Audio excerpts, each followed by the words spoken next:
Hello! Welcome back to our Hey. World Building Wednesday. This week we have a special birthday boy guest, AJ's 25th birthday. Let's go! Woo! AJ! Woo! Let's go. Got some birthday boys in chat. Yeah.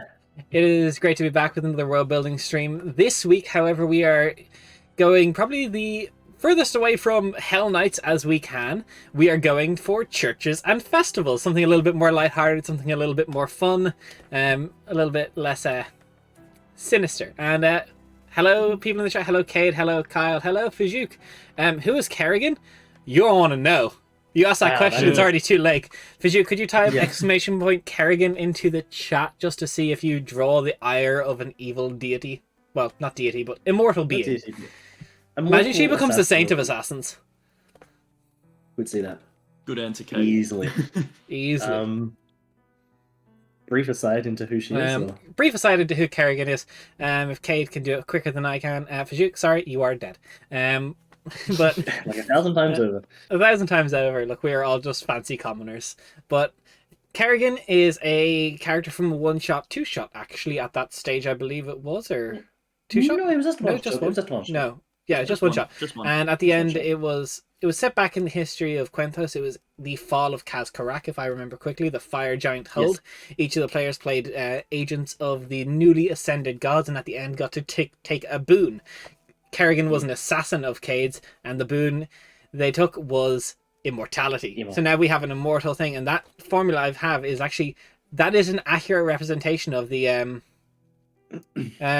hey Vas, it's great to see you here. Hey, another from Evan Blair's stream. How you doing? You're doing any art lately? Anything cool you want to share with the class? Less sinister, but no less fun. No less fun. If you like though, last week we talked about Hell Knights. It's the VOD is up, and we have the Nartajad and the Exarchs of the Black Oak. We got kind of deep in on the lore, but it's great to see you here. Welcome.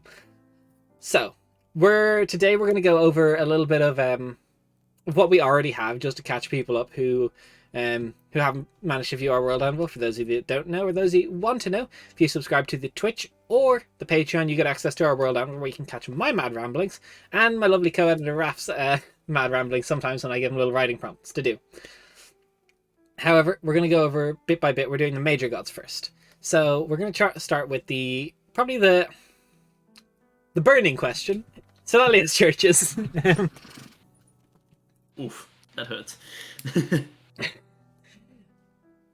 Solalia has two churches. One is a church, one is a cult. One is more popular than the other. However, the Church of the Morning Sun is didn't speak everything enjoy all kinds of world building. I'm glad you enjoy all kinds of world building, because we do all kinds of world building. Goodbye, Fiju. Thanks for stopping by. But the Church of the Morning Sun is a religious order devoted to humanity's original champion. They focus on the tenets of the protection and hope that was brought by Solalia from the start. We have a few little bits of their origins. Obviously, they came about straight after the ascension of it. And according to the Church of the Morning Sun, Solalia gained power upon ascension, was reflecting her inner power, which took domain over the sun, being the burning bright beacon for humanity. Brings power to all life, and with her controlling it, the cosmos will prosper. Yeah, the Church at the point is like they're kind of the heretics at this stage, because the cult is a little bit more popular. But don't worry about it. Yeah. Oh, nice. Would protest. Working on making my D&D notes from our last session in prep for this Sunday. What are you doing? What's how'd it go? Who died? Anyone die? Give me the rundown. So there is a few tenets of Solalia. So they believe the divine guidance, because divine guidance didn't come out properly the first time, from humanity's savior will look to her in signs of how the church should pursue their matters. The belief that there is a greater plan in mind, and that even though the mind of Solalia is currently corrupt, it has not yet fallen from grace, but merely being swayed and must be helped. She needs help. They believe that there's hope in everything, and there is a plan that will bring everything to grace. Humanity will prosper. As for the priesthood, right now, the Church of the Morning Sun is a little bit more humble following. He just tries to survive at this stage. The current head of the church is Tamon Glesk. It was once he was chosen to be the head priest of the church upon the death of the former, although there is current contention between Timon Glesk and the current actual daughter of Silelia, who is the head of the temple in Castelia. There is belief that there is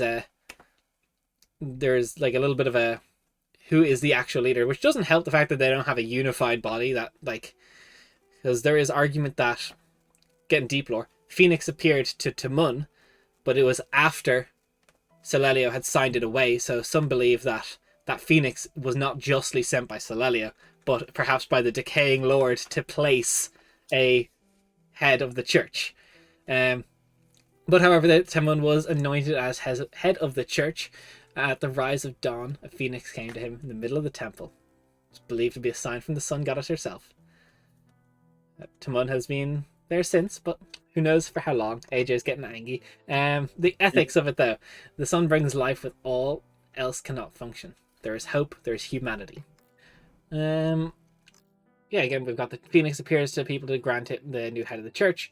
Political influence, they don't really, like, they try and keep a constant line of communication with the court of Jotuns, the giants that tried to overthrow all of humanity, which, yeah, kind of go bad, but that's kind of it for the Church of the Morning Sun. They're losing a lot of power. And Vass said in chat, so my character is a chaotic, stupid messenger by trade, and took on a very difficult task of doing 3 deliveries that were all times and were in all different parts of the city. That doesn't sound like a problem. That sounds like a task. Just multi-class into a monk, you'll be fine. Are you perhaps a tabaxi monk and can get there quick? I'm just curious because Kyle above that said in my last session I became a god. I'm curious how that happened and I want to know the domain. Yeah, I want to know. God. So, managed parkour across rooftops while holding 2 heavy crates of food and weapons. Managed to scare the life out of a barely awakened noble lady who didn't answer her door fast enough. Managed to do all my deliveries on time, and I did some ninja-esque wall jumping near the end because of great acrobatics roll. Honestly, that just sounds cool. And of the ocean, Kyle. Interesting. Of the ocean. Here's the important question for your character, though. Were they tipped at the end of this after doing all that parkour? Yeah, you got to get paid for your work, like properly paid. What is the going rate of a delivery person in that setting? Exactly. You killed the old god of the ocean. God. Oh, that's Pog. Are we the good guys? I don't think we're the good guys right now. So, AJ, Raf, you want to talk anything about the Church of the Morning Sun before we go on to the next rundown? No, I think that pretty much covers this siege, at least until after the Flameborn. Yeah, so I think that is the next logical next logical step forward. The other half of the coin, the Flameborn, they're cultists that they found religious texts given to them by Silelia, the Ashen Scrolls, a series of grim directions from the Mad Sun Goddess instructing her followers to burn the world down to start anew. Which, controversial opinion, not everyone wants to do. Not everyone wants to see the world burn to the ground, surprisingly. However, if you are lucky enough to be put on living atop the pyres for Silelia, you will be the first to be reborn. Stop struggling, this is good for you. We're trying to... There's outside to everything. There is, however.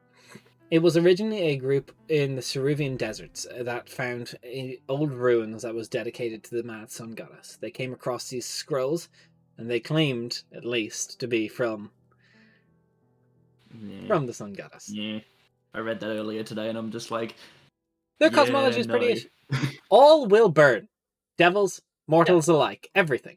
Also, I don't know if AJ spotted this, but there's even that hint to why she does not like the Decaying Lord. I didn't say any other creature, just the devils. Also, Vass, I got an amazing payout for it. 8 gold, 10 gold, 15 gold. If I'd gotten them all done in time, I was only supposed to choose one of the 3. DM let me try all 3, but we were all very much expecting me to not make all of them. Kind of hear way too much gold now. That sounds like a reasonable thing if you got all 3 of them done. And Kyle, I am the bad guy. Did Billie Eilish write a song about you? If I am the bad guy, then why did he look like Cthulhu? Good point, actually. That sounds slightly like profiling, but I'm not going to question you. Just because there's tentacles on his face doesn't mean he's evil, okay? Yeah, it could be an Ood. Just an Ood of a dude. Ood have never killed anyone. Don't watch the show. Like, they've never killed anyone. Trust me on that. Not once. So, Then we have the Tenants of Fate for the Flameborn. Ash for the Dying Sun. The Flameborn, as I said, they place living and people atop the large pyres and set them alight to send the power of their souls to the Sun Goddess, which recently in our Monday campaign, quick shameless plug of that, watch us Mondays 12 p.m. GMT +1. However, she's lighting a lot of them right now. She's lighting a few too many. There's a lot of people burning at the moment. It's an addiction. And rebirth from the ashes. Those that give their life energy atop these pyres will be among the first to be reborn. It is a blessing to be burned alive. Blessed be this hot day. And the priesthood, there's very little known about the leader of the cult. I wonder why.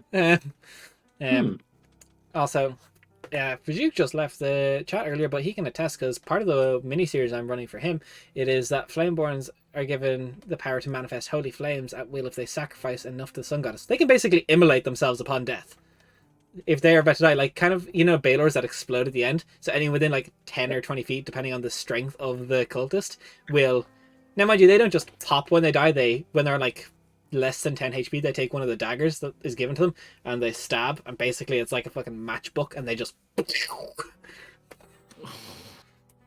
They're an awful thing to fight. The cult. Yes. I don't want to fight the cult, but I kind of do. Yeah. I'm kind of curious, like, whereabouts in the world do they mainly operate out of? Like, are there some areas that have more... Ceruvian Desert is their home base. So it's really funny that you guys decided to not go through that in the main game and actually go around the Ceruvian Desert. But other than that, currently Thiel, they're trying to... We haven't finished the conclusion of this miniseries, so we may have a historical moment. If Vajuk's group fails, the Thiel will have erupted and done a lot of damage over near there. Mount Iramin will go. Boom, boom. Okay. But it's like, it's a bit more of like a secretive organization in the shadows most of the time. Like, they don't... Not after the last night of the cult. There's like a lot of oofs. So Vast said, I think I'm currently at a grand total of 43 gold, which is funny because my character is horrible with money, me in real life. So in my next session, I'm just buying more stuff to complete my break-in kit. And then just blowing through my remaining money as fast as possible. And Kyle, I just hear walking napalm, and I'm here for it. And Vass says, sorry about the rambling messages. By the way, I'm hyper as heck today. Yo, be hyper as heck. We love you here. Be hyper. Yeah. Ramble away. That's what Des and I do most of the time. We want to, honestly. So, if this is a very very wild thing, the political leaning of the Flameborn, all will burn. Holy shit! That comment. What? Also, AJ, feel free to just talk to chat out loud. That's what we do here now on the Wednesday streams. You don't interact. God damn it. Yeah, I imagine the Flameborn don't really have alliances with any other organizations. Like, they operate by themselves. Actually, no one incorrect. Incorrect. Okay. Some of the worshippers of Serok, as long as they don't get put on the pyre as well, are pretty cool with them. Right, but that's like a kind of thing. The pain goddess, right? Yeah. Yes. Yeah. But it's like very much the thing. Like, we'll work alongside each other, but I'm kind of wary of you because you might just turn around and decide to burn me. Yeah, it's like, is this a bed or a funeral pyre? Why is this bed so burn warm? me, just not too much. Burn me enough to make me feel pain. Exactly. Just brand me a little bit.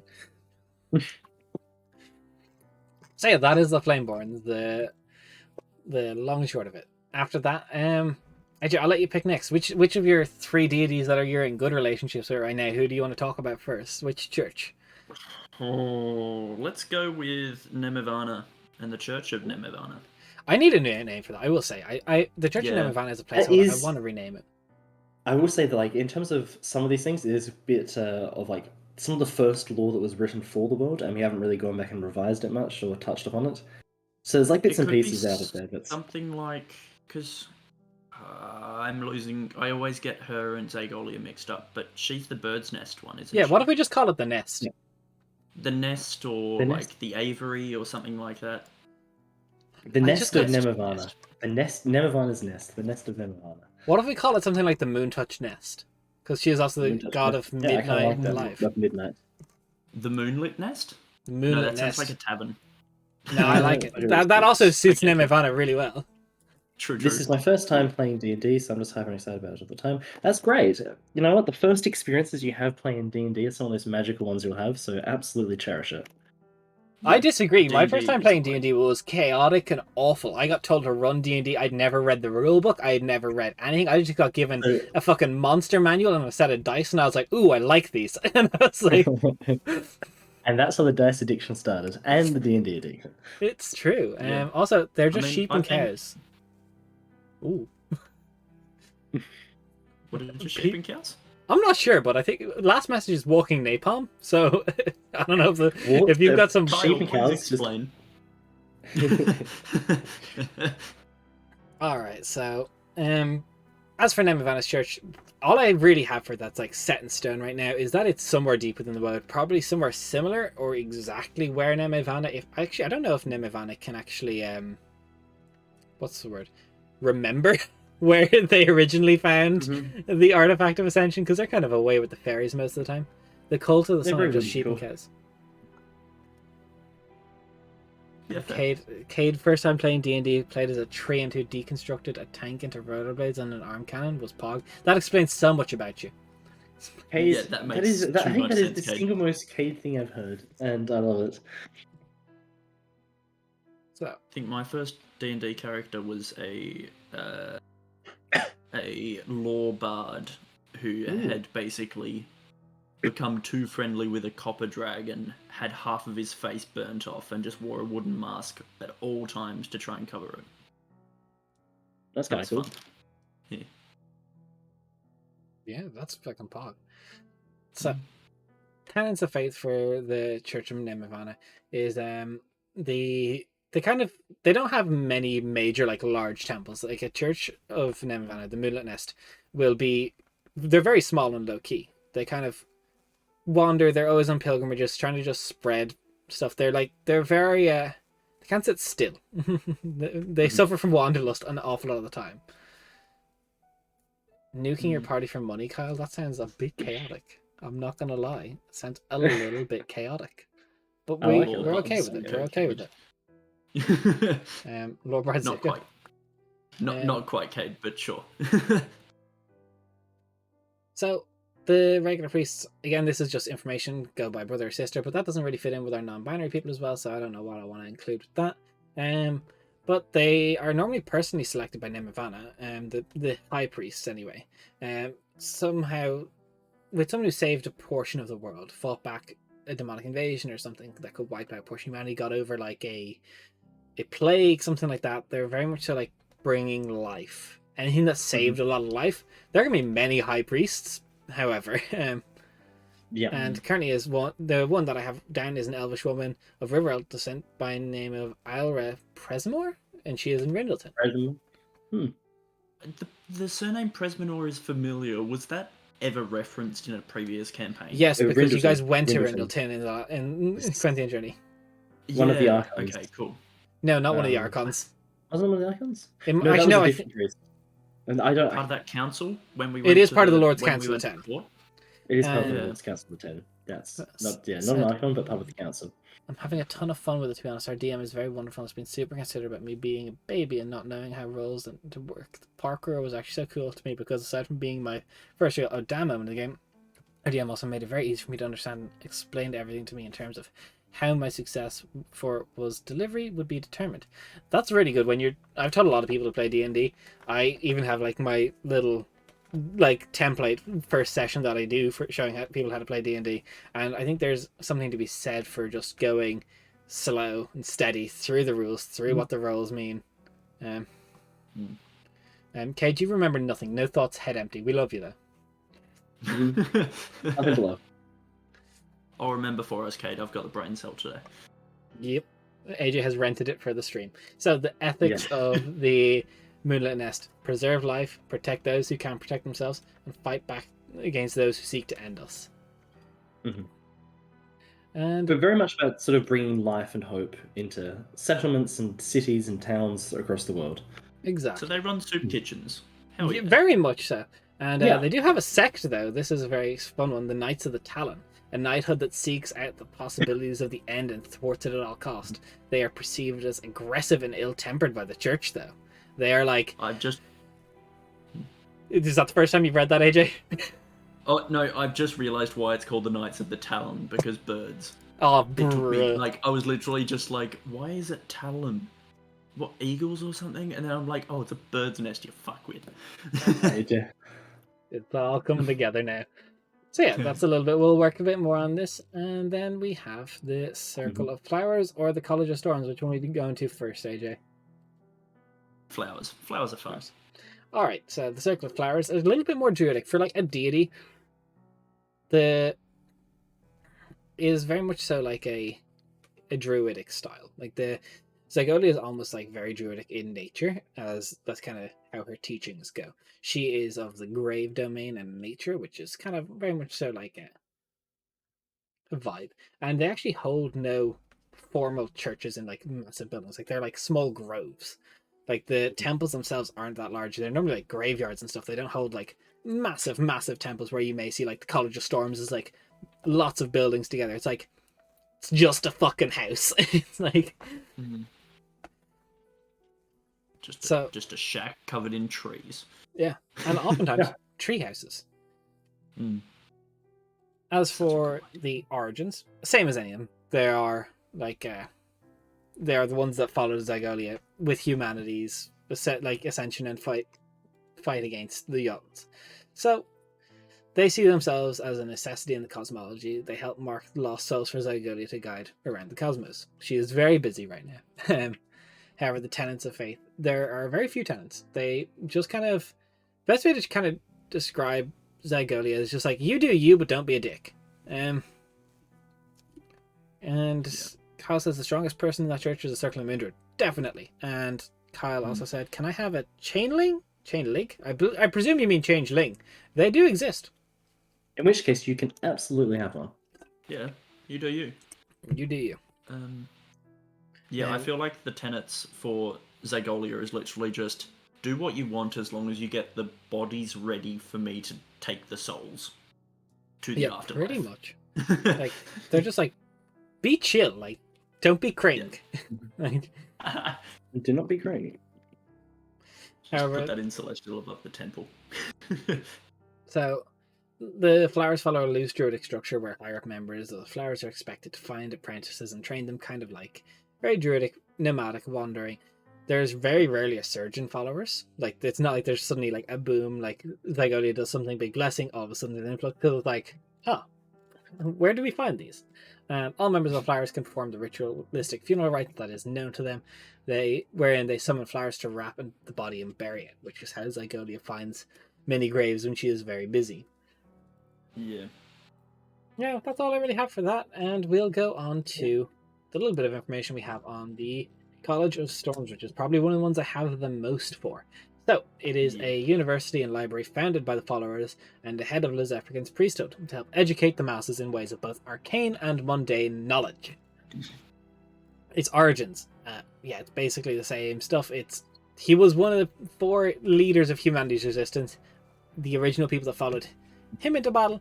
Kind of like, let's do this. And they form vast libraries to try and help educate people to learn of their past so history will not be repeated. Other than that, they have their main tenets of faith are to pursue knowledge, but knowledge is not to be hoarded away and hidden for the sake of power. It should be shared to elevate society, which is for the better of everyone, which is why Los African and Xerxes very rarely get along. Other than that, there is no singular head of the College of Storms. It has multiple locations. The overall decisions of the college and where to set up new locations and who to appoint as its lead is a council decision between all headmasters of each college, which I think is cool. We've met Valna and Asimar. Yes. Such, and it's very cool. There's one. It says here notable members: Urja Falakar. Yes. Would Merc know of them? One second. Where is notable members? Yes, I think that it has been brought up potentially. Okay. I can't remember if that was brought up. Second. I'm trying to find the notable members. Songbird from Favendel. Yes. If it's from Favendel, I would not imagine you would know it then. Yeah, she would join the Rahashir at a young age, but end up being banished by the guild. Yeah. And then she founded the College of the Brass Lungs. Yes. Oh, okay. Yep. Radio. Cool. So, as for the ethics, it is considered a sin amongst the college to teach anything it saw fit to bury in its archives, because there is that certain bit where it's like kind of similar to the libraries of the Joachim. It's some shit's just not ready for everybody. Yeah. And which can sorry. No, I was gonna say that's interesting as well. There's a bit of a hypocritical in for some people in the world in terms of they keep some knowledge hidden whilst also wanting to share knowledge. So there's a bit of a it's bit of a discrepancy there, which too dangerous. is interesting considering the current events in the world across Inventara Thea, who see such things as being utterly stupid of the College of Storms. Yes, and that caused a actual apprentice, one of the actually I believe the last apprentice of the Zephyrin to be murdered by I want to say, what's his name? Of the Lyrentis? Lyrentis Horathia. Yeah, look at me getting that. But yeah, it's kind of this dichotomy of all knowledge should be shared, but only the knowledge we say should be shared. Yeah, that other knowledge, you don't need to worry about that. Still better than Serok, yes. But absolutely. Favendel is still shit. I hit gain a boost of arcane and a deception checks as God of the Ocean. Nice. That's pretty cool. Ocean is just cool domain. Ocean is a very, I'm curious what your first axe as God of the Ocean will be. How will you use your new probably be a great or battle axe, Raph. Yeah, look. Yeah, true. Can I have a +2 weapon? But I reckon it'd probably be like make everything beaches so we can have every day be a beach episode. Cursed D&D party. Yes. So as for the divine powers that Lizepkin will grant, actually Marquez still is a rare breed, AJ, because Lizepkin doesn't give out too many cleric powers. He finds it more fitting that his followers go out and search and master the arcane ways like he himself did. It's actually probably of the churches of gods, the one that has the least divine powers. He's kind of like, yo, you want that shit for just worship? Nah, go study, nerd. And, yeah, be a nerd. So would it be a nerd for me? Would it be like 10% of his followers are clerics or less? I'd say like 5%. Ooh, that's unique.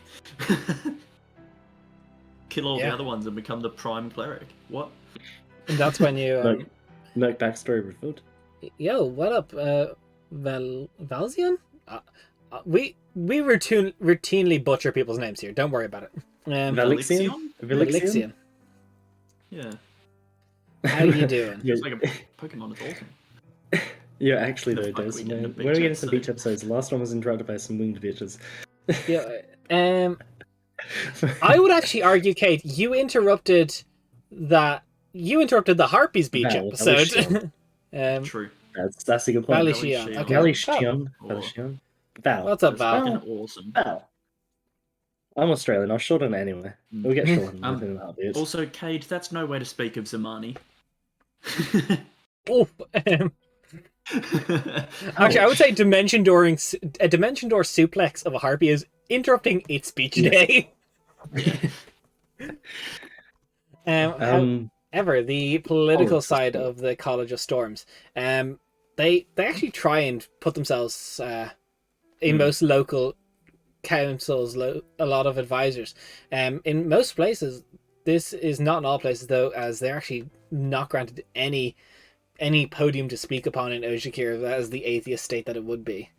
No, you just get to tell every mer person in the sea, just mass sending, what be like, brush your teeth, and it's just like, bro, we're underwater. The toothpaste is gonna float. We're underwater. It's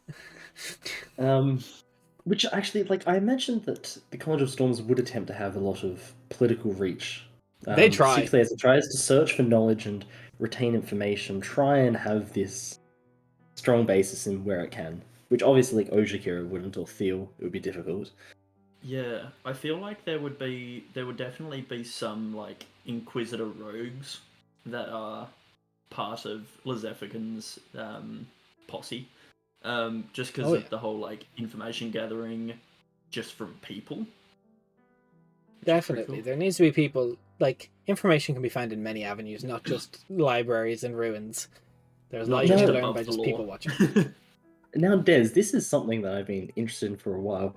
What is the Nameless Untold within the Yeah, we're College going to of get to Storms? that in a second. But first, Val said, I love clerics, especially evil ones. Nothing like watching the other players' faces and the DMs as you reveal you have flesh to stone, shape stone, and greater restoration before gifting somebody talking boots bound in flesh. Ooh, that's too spicy, Val, for Merc. That's too spicy for Merc. Merc like prefers it, to though. just I immolate like it. people with fire. I like it. Just flesh to stone, work. You work that. Evil clerics are great clerics. Change my mind. Yes. So, as for the worship, anyone can join the College of Storms. They teach the masses. It's kind of like the public education of Quentis. Now, mind you, most people would leave after basic literature and like literacy to work on the bits, and some people wouldn't even go at all. Is it free or is it is free? They pay what you can. Okay. Well, it's pay what you can. It's like pay Like give some donation. When you can. Yeah. Exactly. Yeah. No, awesome. Good on you, Lizefican. Now, if you want to do some like fancy courses, like actual late life college courses, they're going to ask for more tides, or at least covering like components and such. And the name is Untold. It is known that within the college, it is not known within the college who is part of the Untold. However, their existence isn't denied.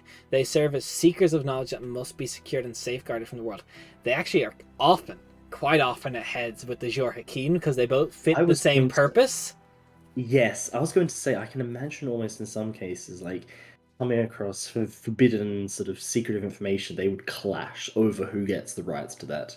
Who gets to take it to the College of Storms, or to the back to Zakia. So that's a little interesting conflict there. There's just the middleman who's just copying it all down and just giving it to both halves. Hear me out. If you can't pay, you could always down a bottle of Wilk to cruise your thirst. Whiskey milk. I like that. That's so irrelevant to the college, but I love it. Just yeah, it doesn't fit them, but I love it, and it definitely has happened. You've definitely had some sort of peasant who's just come and been like, "Yeah, I want to advance classes and just down some milk." Trying to convince them. I hate how just casually you say down some Wilk, Raph. Just down some Wilk. What, you mean you've never down some milk? Come on, Des. I don't want to down some milk. Please, no. Yo, AJ, do you currently have whiskey or milk in your home? I have milk and I've got red wine. I technically I have whiskey and I have milk in my house. Yeah, Raph, what do we got to do to get you to have a glass of Wilk right now on stream? I feel like, apparently that's. I feel like we need to have like a certain threshold for donations, and I'll have Wilk on stream. We'll have it as a dono goal at the bottom. Everyone on stream drinks a glass of Wilk. Yeah. That'd be like a bit, 5k bits, and everyone does a glass of Wilk. Yeah, I can feel just the curdling in the stomach that would occur. As someone who doesn't drink, hasn't drank in a long time, no thank you. That's right. I'll have double. I'll have Des. Yeah. Send it. Just send the Wilk. So yeah, those are our. So that's the Wilk, apparently. Those are the main colleges and churches and circles that we have for the major gods right now. So, do you guys want to touch on? Will we kind of update the lore on the churches and such, or will we go into festivals first? Which would you guys rather? I mean, I think festivals potentially start with that, and brainstorm some ideas and get creative, because revising it could be a bit of a slow process and stalling and going through some stuff. With festivals, we can just be a bit more engaging. See, I've got ideas for the churches in terms of like aesthetics for the churches. Okay. Whereas with festivals, my mind will just go fucking everywhere, which which is great. Yeah. Okay, who do you want to start with? Let's go with Zephikin, I think. Okay. Zephikin, we ended with him, so let's start with him. Yeah. So I already have a good idea for what I think the Festival of Flashes with Zephikin will be, at least based upon. Got this. And I don't believe this is actually a link, so we'll go new article. And we will make this a... What will this be? Holy Day? I'm curious, Is there a thing? There is like a holiday type. There's tradition, yeah. Tradition, rituals, harvest Yeah, there it is. celebration. Yeah, so I knew there was something in there. So we're doing the Festival of Flashes first, yes? Yeah, I reckon. Mm-hmm. And I think it'd be at least inspired by Diwali, which is a Hindu festival of lights. Okay. Please elaborate. I don't know too much about it, apart from the fact that it's it's one of the major festivals. I think it's mid-October, mid-November. It's a 5-day festival, and it's just celebrating the victory of light over darkness, good over evil, and knowledge over ignorance. Oh, I definitely think the knowledge over ignorance part works really well for that. Yeah. Well, is African. And it's just like, it's very colourful, you know, people decorating their homes with new oil lamps and stuff like that. Like, it's big. It gets celebrated quite a bit in Melbourne. I've never been to Diwali, but I've seen preparations for it, and it looks incredible. Okay, so yeah, and especially with having a bunch of like arcane wizards and shit doing prestidigitation to be just like firework displays, and you know. Well, I was gonna say I quite like the idea of not clerics but priests and stuff from the College of Storms using I'm fairly sure that there is a firework spell or something equivalent to it. Can make pyrotechnics. But pyrotechnics, like doing big sort of pyrotechnics displays, but almost to symbolically represent Lezefican's storms and his lightning that he used during the wars to banish the Jotuns and banish the darkness. They create the fireworks as a symbolism for Lezefican's own sort of stormy nature and stuff. Like a story through lights, like a light show that's actually like educational, almost like a play, but like the opposite of shadow puppets. Oh, I like a light box kind of deal. Yeah, a light box. Yeah, but I like that. Instead of using like the characters being shadowy characters and stuff, it's negative. So the background is the shadow, and the characters are illuminated. I kind of like that actually, and that kind of fits in the whole. Yeah, it's flashes. It's very. If you do it quick enough, it could look like an actual movie, because you know, it's what a movie is, just flashing lights in repetition.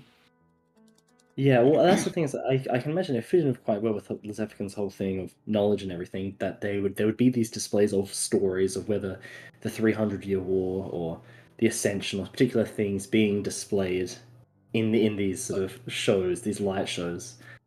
Also, you get someone to literally cast fly, go up, and start using thaumaturgy to like narrate the entire thing. Yeah.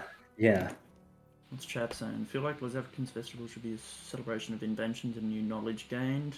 Ooh. Yeah, that makes sense. Yeah, I could see that. The Festival of Light over Darkness held in a field. Yeah. In the field view, grasslands that alter one's degree of perception. From Val. That could be cool. So like it's not just set inside the walls of whatever city or whatever it is. It's out among the fields, among nature, almost. It's just Glastonbury, but without the music.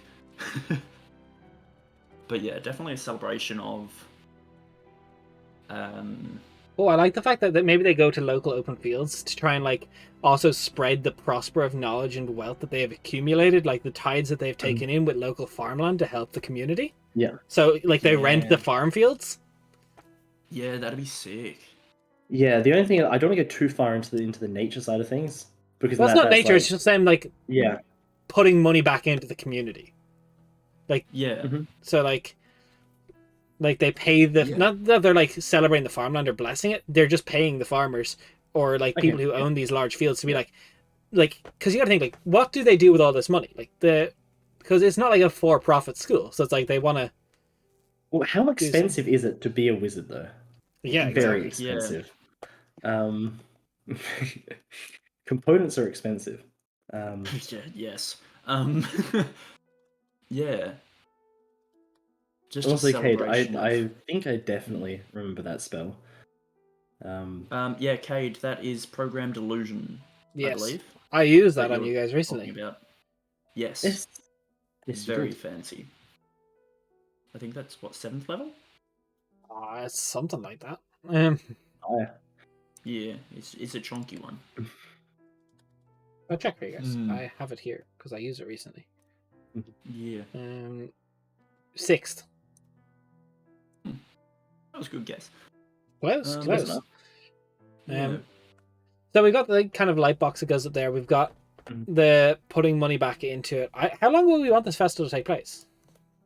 I think Lezefigan wouldn't exactly want a long festival. I can't imagine him, drawn out type of multiple things. I just think like over a single night. Or maybe but it's like across the entire night it takes place. Yeah, well, it depends on the time of. So it's 21st of Yorindar. Would that be? Would it be long nights at that time of year, or? Yarndar is like middle summer, I believe. So, it'd just be kind of like. It'd be shorter nights in the middle of summer. From memory. I'll check the because calendar. I live in a place where summer exists. What's that? If someone at Lezevkin's festival doesn't use it to make a silent movie, then I'm a big Actually, mad. I correct myself. Probably does. Yorindar is the start of. Actually, I've got to double check my winter stuff because I've got. Yeah. I have the seasons actually written down because this always comes up. It is actually the end of fall. Yorindar is the last month of fall, so it wouldn't be too long nights actually. Summer ends in Peking. Yeah. Okay. Because I was thinking if it was shorter nights, then perhaps over 3 days. The longer night, just before winter. Long weekend, but just before winter, I reckon 1 or 2 nights could be good. I think one night of jubilant celebration. Yeah. That is definitely how you spell jubilant. Jubilant. Jubilant? I don't know. Yeah, you are correct. Jubilant. Yeah. Cool. Right. Oh yeah, I just saw how you tried to spell that. Yeah. I am shit at It's a tough word. That's yeah. right. So the festival itself takes up one night of jubilant celebration where most local cities and villages will not sleep throughout. Oh yeah, it's fucking loud. It's like, is it nighttime or daytime? Because I can't fucking tell. Yeah, And the amount also of just flashes in the skies. Yeah, the sound of thunder and shit would be just everywhere, like whether it's through drums or whether it's through, prestidigitation and stuff, just like constantly. Those people stop. What would accompany it like? What would be the common things around it? Because obviously it's a festival, it's one night. It's not just going to be the big thing in the sky. Yes. So and it's not a somber, religious festival. It's a one that's a celebration. It's a celebration of knowledge. It's a celebration of the victory of humanity. It's a celebration of all of this. So I feel like it would be very much there would be like stalls set up. There would be people selling food, people selling sort of everything throughout the night. Yeah, exactly. It's where people come out onto the streets. There would be sort of feasts along the street sides. It'd be like the big sort of communal type of night. Well, you know what I like as well? Drums that emulate thunder, where, as Kaz says, like dances to sell like the dance of thunder almost. Yeah. I feel like also potentially during like the build up to the big event and stuff, when it's still, just evening and stuff like that. People sitting around campfires, sharing stories and stuff like that. Almost like, just spoken word, just, natural amphitheater, almost like one person talking to 20 people about a time where he, I don't know, saw a light dragon fly past or some shit like that. So what I put down is building up to the event, there are campfires set up for people to pass along history of the spoken word. Yeah. Yeah, I reckon. so we'll also add to that stories deemed culturally appropriate, that they're not to be written down but only passed down via generation. Yeah. Because I feel like in certain races and cultures in Quenthos, like specifically, I'm thinking goblinoid races would probably be a lot of spoken word stuff. I think the Raven folk would be, actually, because they're like kind of like one of the most suppressed races, because people thought them traitors in the 300-year war. So it's like most of their history is like shunned. So I think them being like natural storytellers to each other, like like say, kid, and it'd be a great fucking story from a Raven folk. Holy shit! Yeah. Whereas the only issue with goblinoids is that most of them are woad folks. They wouldn't really participate as much in Lizephican's stuff. True. Now, mind you, but I can see Raven folk. Many could, but in terms of, I could see Raven folk being very much part of the whole celebration. Yeah, definitely. Now we've got some prompts here. Is there? I wouldn't say there's any specific primary related locations, but the organizations we definitely want to put down the College of Storms. Yeah. So history. How do we think this started? I reckon just as a like every year since the 300-year war, people have just sat down and just exchanged information about the past year, almost. Because back at the end of the 300-year war, the like communication networks and stuff that are in place now wouldn't have been there. And so just as a way of spreading information, spreading the right kind of information, perhaps. I like the idea you're on, but I almost think in mind it started during the 300 Years' War as a way of apprentices of Lizephican passing knowledge to one another during the nights, telling these stories, where there was no like network set up, there were no sort of cities and stuff they could really go between, so it was all about telling these stories and relaying the information. Especially during wartime. Yeah, and the fact that the giants were, wiping out the cities and everything, like Casselia, destroying. So it was very much spoken word, relaying information between each other. And then it's sort of celebration of that, it grew from that and expanded. Okay. And then participants in key roles, observance. So I'm aware of our time. I don't want to spend us too long on any one festival. I think we got a decent bit for the Festival of Flashes, unless anyone has major ideas. I reckon that's good. I'm happy with that. Yeah, I just thought, jumping off Diwali was like, especially because it's a festival of light. I'm like, all right, this needs to be mentioned. Yes, it is very on brand. Okay, so next up, we're gonna make another article. We're gonna do the next one. Who are we feeling most right now? Do we want to maybe do the founding, since we were talking about the 300-year war? Yeah, let's say that. So, which is Nemavana's. It is indeed. So, the founding. In my mind, the founding was specifically a moment of like historical remembrance of finding, like when like almost a storytelling of how Nemavana found the artifact of Ascension. So we have that set, I believe, as the first of Ascendial. Yes, first of Ascendial.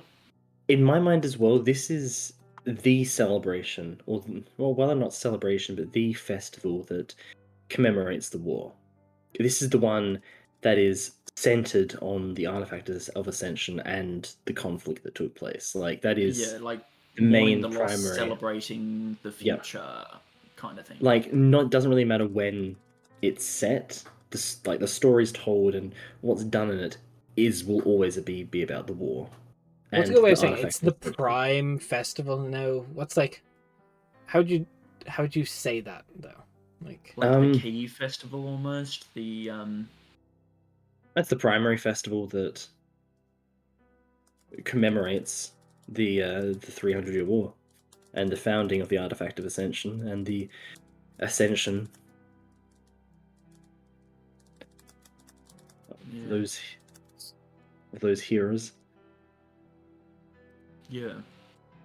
Hey Kyle, that's pretty The good. Alpha That's Festival. one of our subs there. That's a Ooh, cool little emoji. We love seeing it. We love seeing our Liber high.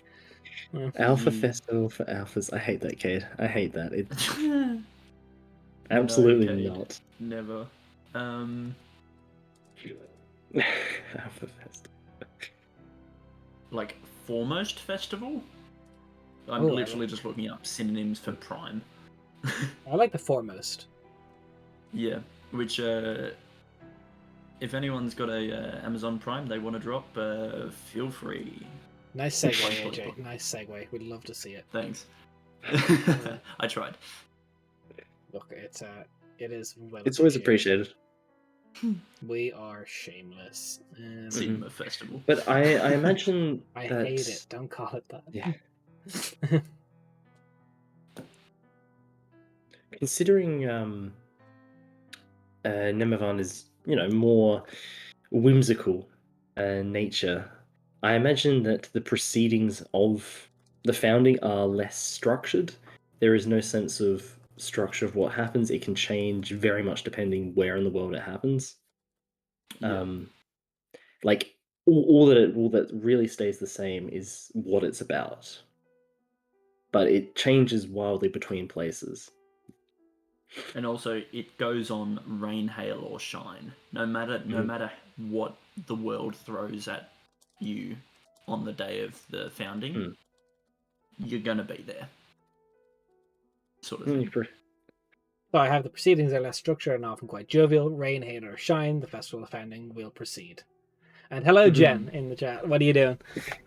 How you doing there? Called out directly by name. Called direct. But yeah, no, and also I imagine it to be more of a solemn affair most of the time, though. I disagree. Nemivana is not solemn in any way, shape, or form. Yeah, that's true. Nemivana is out chasing butterflies when people are holding funerals. Like, it's a celebration of the lives that were saved by the people who. Oh, thank you. That is super cool of you. Thank you so much for that. Getting out those sub badges in there, making sure people got them. That's really cool of you. Thank you so much. We're really small and we really appreciate it. Also, I'll see you in hell if you join our Discord. Someone put in that command before I do. You get access to our World Anvil for this. If you have a sub, message me on Discord with your World Anvil name, and you'll get access to everything on it and be able to read all this cool little stuff that we've got done. But if you don't reach out to me, I have no way of knowing your World Anvil name to add you to it. So do it your own way. Yeah, so I reckon definitely more of a, sure, we lost people during the war, but we lost them so that we can be alive right now.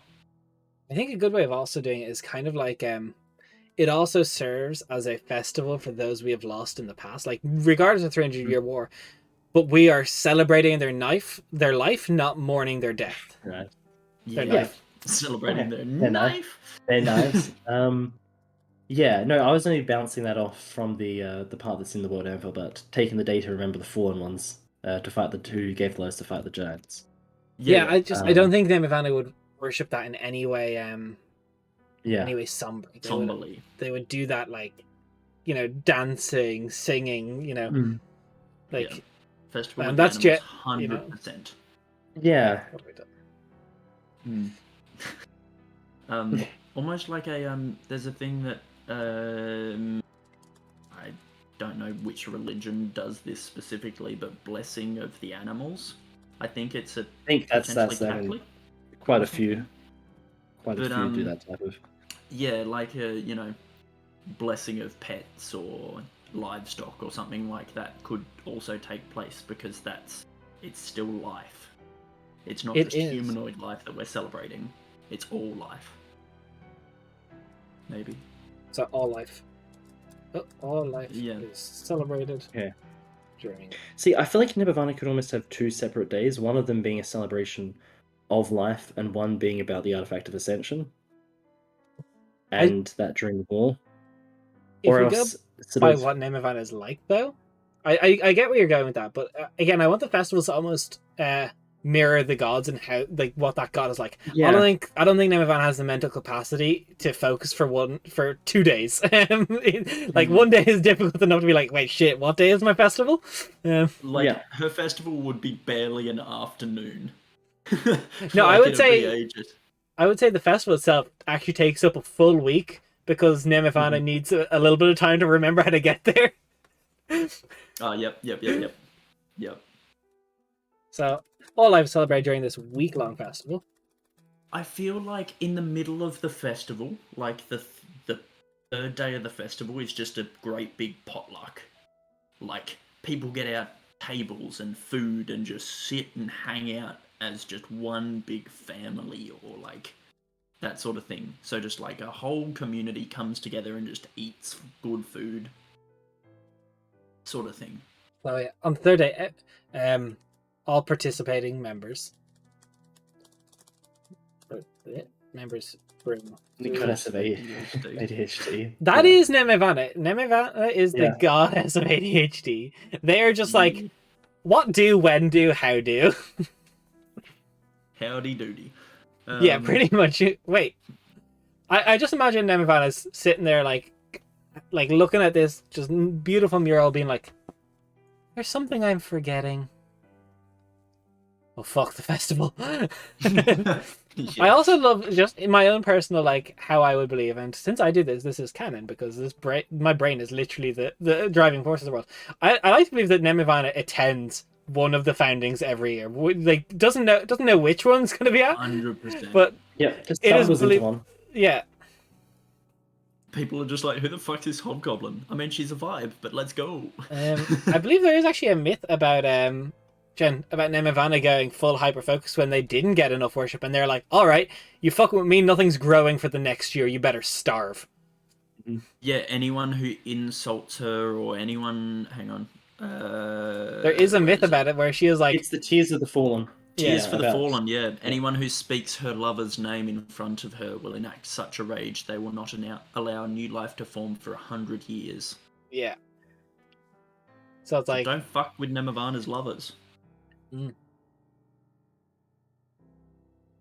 It's a little bit of like, with that, like it kind of gets shown there. Nemavana has the power of letting stuff grow or become like life, food, or people, or things. It's like, all right, Jen, you can be one of many people have been Nemavana's lover, but there is specific lovers that fell during the 300-year war. Yeah, and you can too. And Cade, correct. Jen is simping enough, so that is correct. I also reckon there should be something to do with moonlight in this festival, like whether it is like, I don't know about art installations, but like sculptures that use the moon or like focus the moon into particular places, stuff like that. So I'm changing that food idea, that giant family feast. We'll do that during the third night. Everyone does it under the, or during the light of the moon, of either moon, because there's two, and big chills. Yeah. Yeah, Daddy Decay away from you. I hate that. Don't call him Daddy Decay. Cade. What is the moon like actually on the 1st of Ascendia? Well, it depends on the year, doesn't it? Because the moons have different cycles. They're not the same every year. Yeah. Yeah, I'm just looking in terms of the... I think one has an 18-day cycle, one has like a 32-day cycle. Yeah. We already missed the founding this year, guys. Sorry, we'll get it next year. That's a very Nemavana worshipper thing to do. Oh fuck, I missed the founding. Oh, 100%. Scatterbrain. Oh my god, that's just awful. I love that. It's just such a... It's like even some of the members of Nemavana's like the Moonlit Nest are like, I swear to god there was something I was meant to set up today. Alright, so I reckon that's good for Nemavana at the minute. That's a little bit of good information. Related organization, we've got the Moonlit Nest. What's the history? How do we think this started? How do you think the founding started? I think people were getting super depressed about mourning the 300-year war every like every so often, and so they were just like, let's just have a fucking rager, maybe. I actually love that. So once, actually, I'm gonna do Havana. Every one of her worshippers of ADHD, yeah, probably Kyle. Ain't no one to diagnose that shit though. Let's go.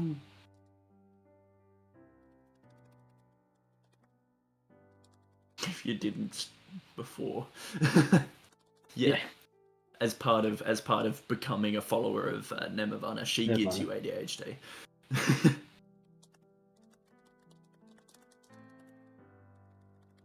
I like just once Nemavana noticed that people were mourning the loss of the 300 euro and just decided that they should do something to cheer people up.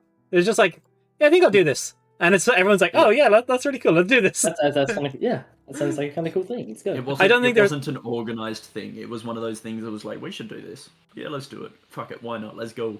Alright, Cade, go get some sleep. I gotta go fill up my water, so Raph and AJ just speak to each other for a little bit. Talk to the stream. Okay. Keep them in control when I'm gone. Don't let them revolt.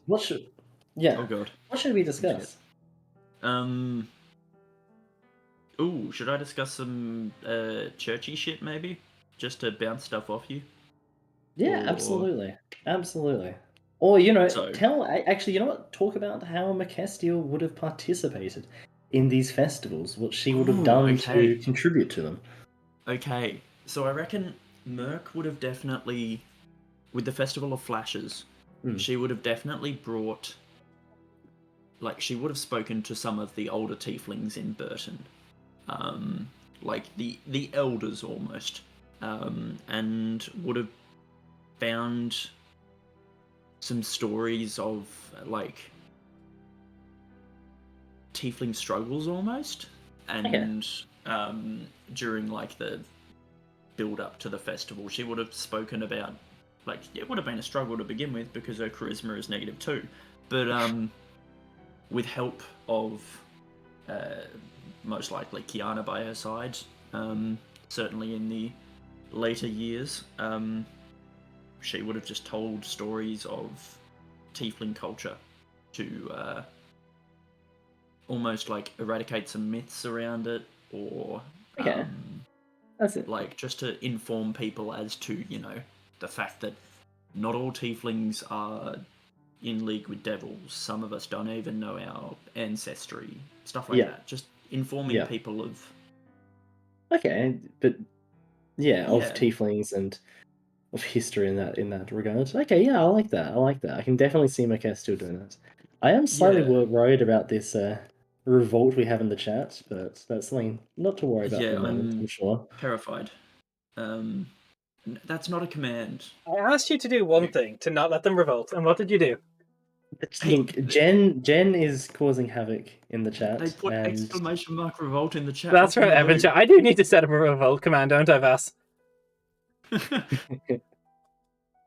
Always. Dragon Ball Fusion Dance. Hell yeah. Sorry, I have a cat right now. Which cat is that? This is the same, the asthmatic man. The little one. There he goes. He's going. Look. Parkour. No, he's just... He's just being right now. Is it just existing on your shoulders? You good? Cute. You good? You want to go? Actually, Des, they're no longer your shoulders. They're Salem's. Yeah, correct. So, as we observe. Yeah, look, as we observe, Vass, I promise next Worldbuilding Wednesday I will have a revolt command for you. Perfect. Alright. I will work on that. I know, I've been in Evan's chat when you revolted. I have seen it happen. I can attest to your revolting. Have you been a member of the revolts before this? I can't deny I have used exclamation point revolt before. How dare. How dare. Look, right. I was just asking, I'm sure you heard, I was just asking AJ to describe what Macestiel would have done during some of these festivals. Yeah. I don't know what she would have done for the founding. She probably just would have just enjoyed the festivities and yeah. She would have just enjoyed her time being a party animal with a bunch of people, because like sure, living it up in high society and everything is great. Like it's quite nice. living with nobility and stuff like that. But it's good to just hang with the little guys. Absolutely. Every so often. Yeah. We stand the little guys. So we have that. We've got the founding. I really quite like that for I like Nirvana, that because that's my main thing is, it's just like, it's just good. It's good. Like, it's no plan. It's just good.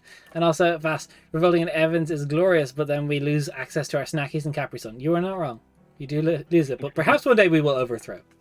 We can try. And you are the little guys, but you are the little guys. You have big guys energy, and that's a vibe. We love that. I think next, if we're done here, I think we should go to Solelio's for a bit of a change. The Fire Sky Dance. Think. Because also Zagolia will spend a lot of time on Zagolia's solstices, so I reckon Solelio. Post something art adjacent in the Discord. Where would I post that? You know That's what? A good point, I will make an art channel just for you right now. 1 second. Oh. Be the very first. We are trying to redo our Discord a little bit soon, so although I have very little experience with actually structuring Discord servers, I will be trying my best. But that is a great suggestion for something we need. We need art. So there we are, Vast. There is an art channel just for you. Oh. Because you're so cool. But also, we do actually have a lot of art for the channel that we've gotten before, so it would be cool to share it there. Yeah, true. Also, while I'm talking about the Discord a little bit right now, Discord servers are hard to set up, Fish. They are. It is. And also, hey, Fish, how you doing? There is something I wanted to talk about a little bit while we have a few people here that may not have seen this yet. I will set up another channel for feedback on this, but we've been getting into trying to make some content for 5th edition. Classes, races, sub-races, and the like. This is our first one officially up. We got art in-house by our very own Daria. It is our College of Brass Lungs. Cade's gone to sleep, but he helped me work on it. It's free. Normally we're going to charge for this stuff to join our Patreon. That is free. So if you could all download that, have a look at it, we'll set up a channel to actually talk about it, or we can just talk about it in D&D chat for now, but it would mean the world to me. We poured our heart and souls into this, and we're working really hard on a lot of our game design stuff. It's something we're really trying to get into, so look at it, let us know what you think. Even if you just download it, you just look at the pretty art. It's really cool. And Vasa, you put something in the artsy stuff, I believe. Let me put myself to. God, you are just cool, you know that? Do you have what it takes to astonish? That's so cool. I really like it. I like the design of it. I love it. That's really cool, man.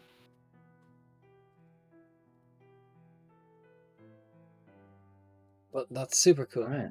Show us all the art. So we're gonna do the Fire Sky Dance next. So yes, tradition.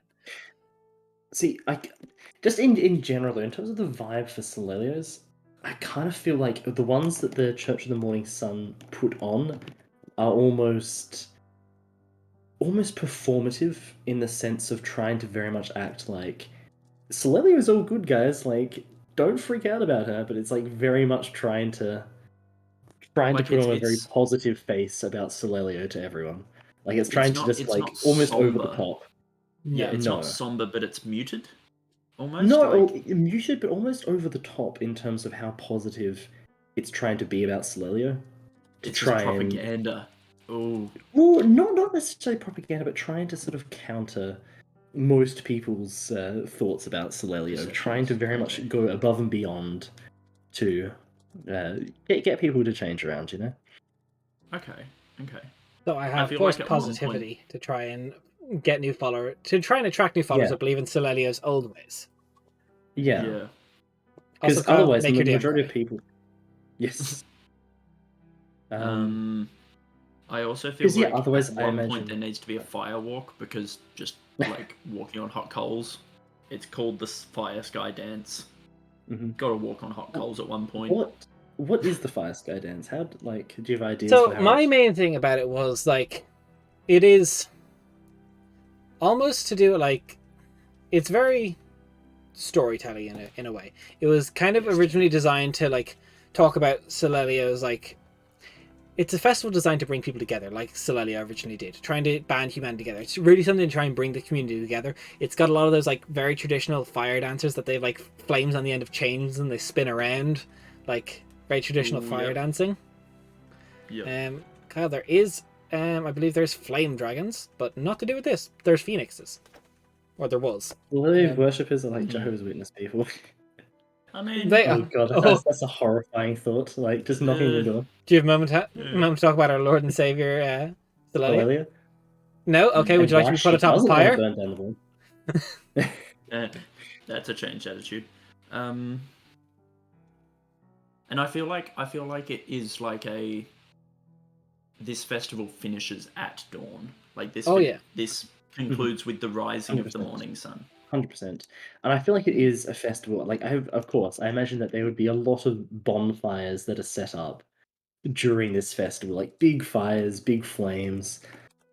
Bonfires, but not pyres. Bonfires, but not pyres. That's the catchphrase. I hate it. Bonfires, but not pyres. Just a little in brackets. Yeah. Nobody is forcefully put on the bonfires. I was going to say very much like that in terms of the Fire Nation Festival. But no, I imagine there's like a lot of like, as with Slayers, like the Church of Morrison, I think they would like they'd have fire breathers. They would have like people like with oil like breathing fire. They'd have fire dancers. It's all to show the control that can be brought to the wildfires. But at the same time, I imagine that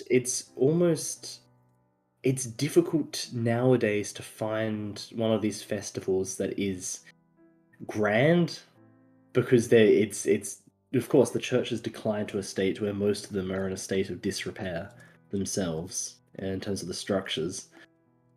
So you have this like struggle to try and still put on these shows, these festivals.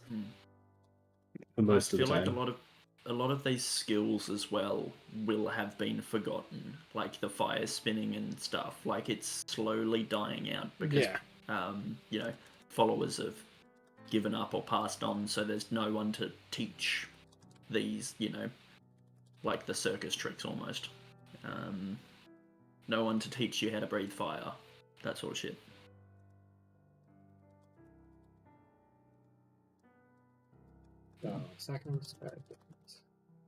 So one thing I like to think, it's the Fire Sky Dance during its prime used to be accompanied by like fireballs in the sky, like burning stars literally raining throughout the sky, as if like Silelia was actually granting it, but those have faded. They are no longer there. Yeah, I like it. Yeah. And I imagine, of course, there'd be very much like very symbolic sets of dances that take place with like groups of people enacting it out. Yes. Perhaps it used to not be on a set date. Like originally it was just set when there was like through divination and stuff they found out when a meteor shower was going to happen. And they set it around then, so that way you've got streaks of fire in the sky, and then eventually they just went, let's just have it. We'll put that in the history section. I like that. Mm-hmm. Yeah. That's a fire sky dance. Higher Dragonborns. Oh.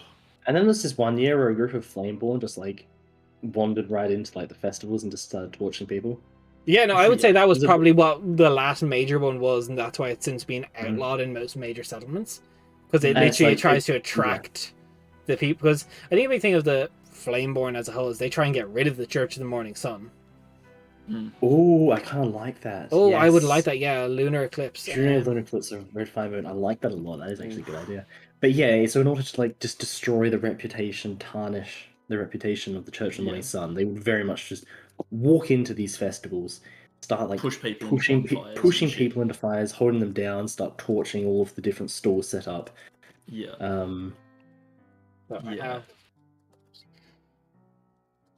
Or Church of the Morning Sun. Yeah, how do you think I feel? Sorry, Merc feels. So I have We're not supposed put to be down it was believed during a large and bountiful enough festival there would be a lunar eclipse to show Silelia's gratitude. Like, yes, I like that. She caused the eclipse. Yes, you're literally bring the sun. Yeah. Or it was her that was causing the eclipse. Yeah. Oh, I really like that. I really, really like that. So I don't want to put too much in here. Maybe we can put in the history about the Meteor stuff. yeah, and the You should feel cool, Jen. yeah, Everyone you should in feel chat good. should feel cool. Everyone in chat Yeah. is cool. Feel awesome. Yeah, everyone in chat. Apart from that Cade guy. That Kate's guy is gone, so you're just shit talking someone who's not there. But I'm here for it. Yes. You know what? Fuck that K guy. Don't clip it. No, clip it. Clip it. I dare you, cards. Do it. Imagine Kate comes in and clips it himself. Flex. That'd be a mood. Damn Thank you. Gonna cry. Degenerate. So I think, honestly, I don't think there needs to be too much information about the Fire Sky Dance because it's falling into obscurity. Yeah, there's no information on it. Yeah. Mm-hmm. Yeah. And that, recent attempts to put it on have been very muted and low scale. Like, they'll get a few people from within the church to do a dance and stuff, and it's nothing grand because they don't have the money, they don't have the resources, they don't have the attention. No one wants to go to it in the first place. So yeah, I feel like the last Fire Sky Dance that Merc went to, it was literally just her and Harden just casting Produce Flame and just sitting, literally just sitting there in the temple alone with all the disrepair and stuff, just sitting there with a Produce Flame in each hand and just being like, well, this is it. That's fucking sad. Yeah. Poor Merc still. But,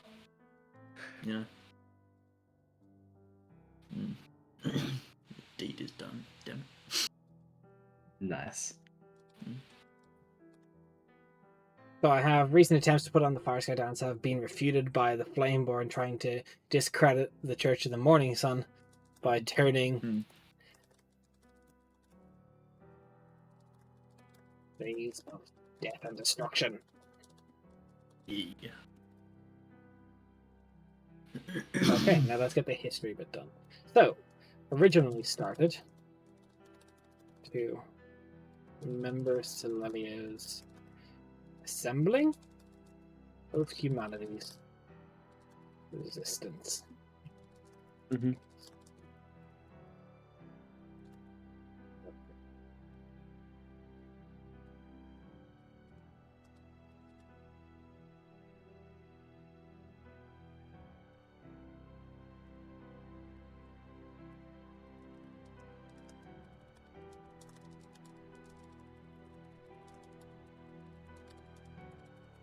You know, it's going to be great when we get to the next campaign and I delete this article from the World Anvil. No, yeah. No. And when you put Celelio Minor God.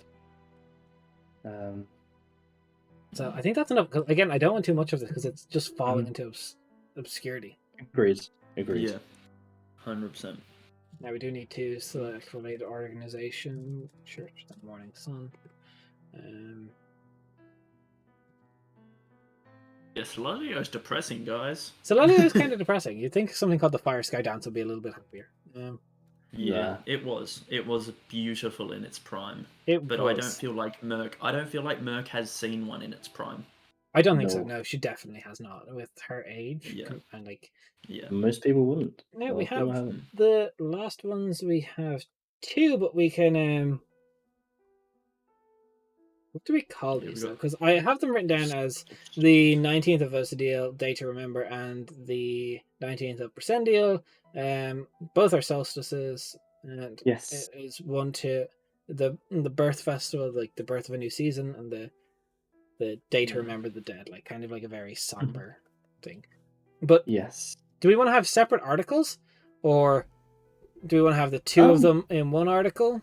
I think separate articles, because I think they'll be two very different festivals. Yeah. Right. Okay, I don't want to just call it the birth festival. So what's a better name for the Day of Blossoms? Ooh, I love that. I was trying to think of something flowers. I was trying to think of something flower related as well. Yep. So that is the 19th of. And I feel like on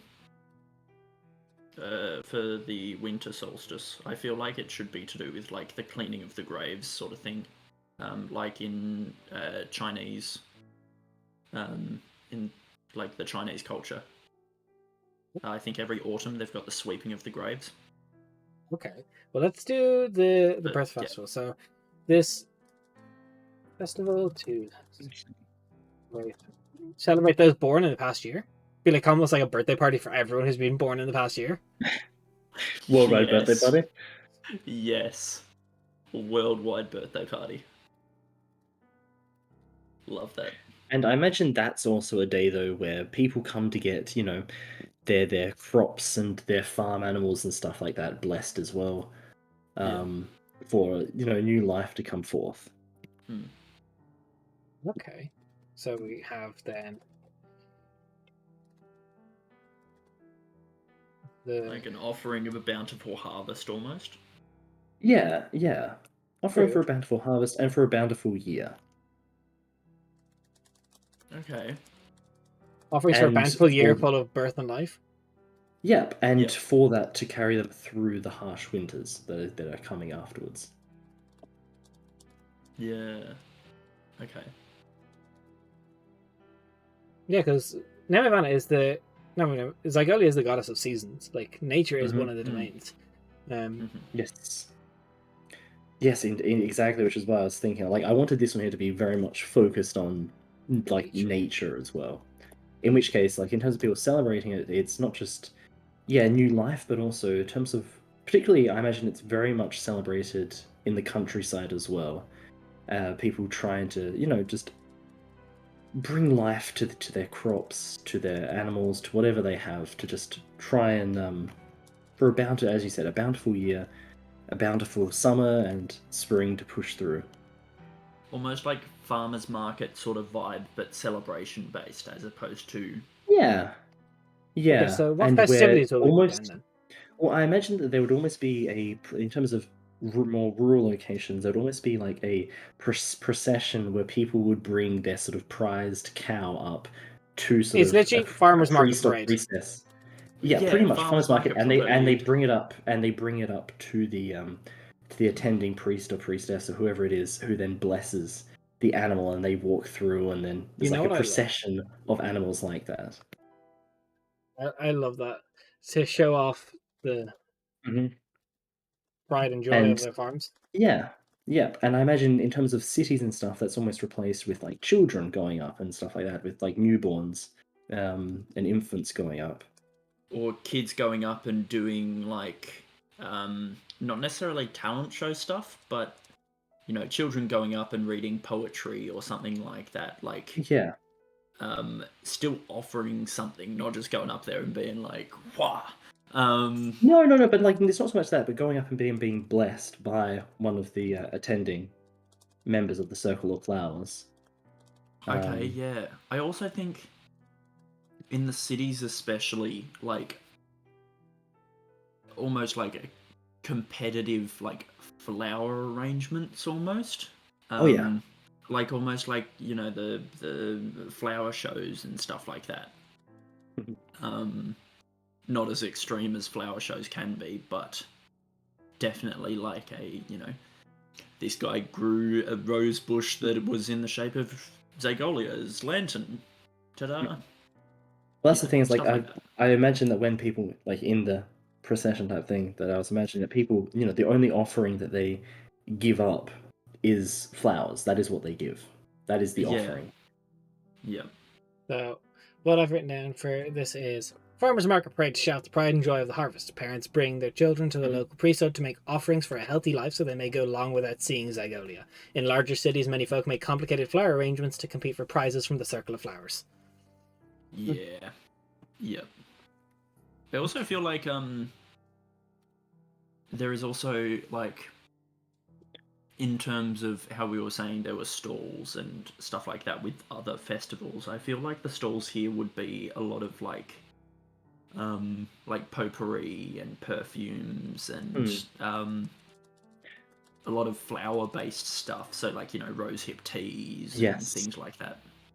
I do feel as if though that it's not a festival that would be widely celebrated in cities, considering tensions between Zygolia and goddesses like Minoa around like civilization, and Zygolia in some cases butting heads against the encroachment of civilization and the growth of these cities, that it wouldn't be quite as popular in more populated areas. It would mainly be more like it would traditionally be there, but it'd be overtaken by other celebrations instead. And it would its main areas of celebration will be more in the countryside. Yep. Hang on a second. That's okay.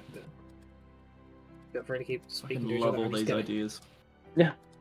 I'm just trying to think, trying to get ideas together. So I It's have amazing how the festival creative. itself is celebrated slightly less in larger cities due to its conflicting nature between civilization and nature, and the butting heads. Budding. What's the butting or budding? Butting. Butting. Butting. B-U-T-T. Yep.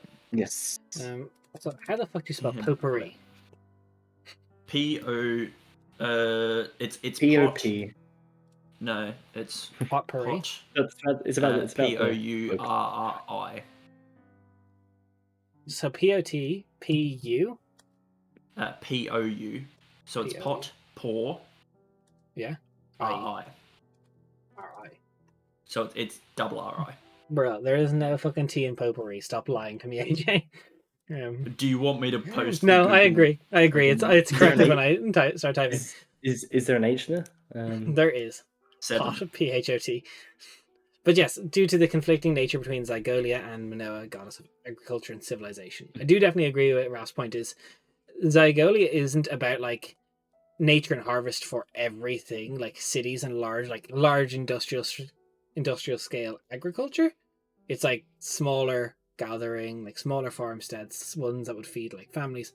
Whereas Minoa is like the progress of agriculture and civilization. I've said this much to the players. I don't know how much I've said it on stream, but by the time we get to the next campaign, the amount of worship Minoa gets, she will be one of the major gods, no longer a minor god. Yeah.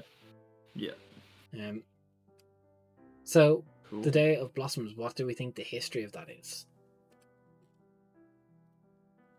I think it probably stems back to like almost archaic concepts of sacrificing the the prime cuts of meat and stuff to the gods, like giving the gods the best that you have, almost. Yeah. But now it's transformed more into a celebration of what the gods have given us. Okay. Almost. So I could also see it being very much connected to the rebirth of humanity in terms of people actually setting up anew again. I like that, the Day after the war. of Yeah. Because during the war, of course, there was no farming, there was no farms or anything like that.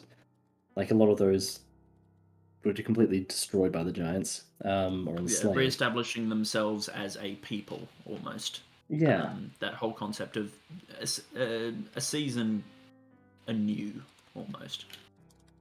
Yeah. So I have the Day of Blossom represents a sense of rebirth of humanity after the 300-year war in the re-establishment of humanity as a whole. It started only after the end of the 300-year.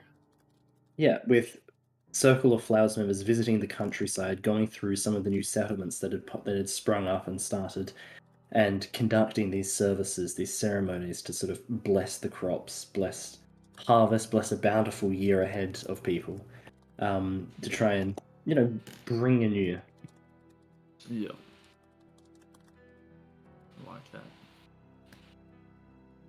And I feel like the Day of Blossoms, no matter what, is a beautiful, a gorgeous day, because the druids make it so.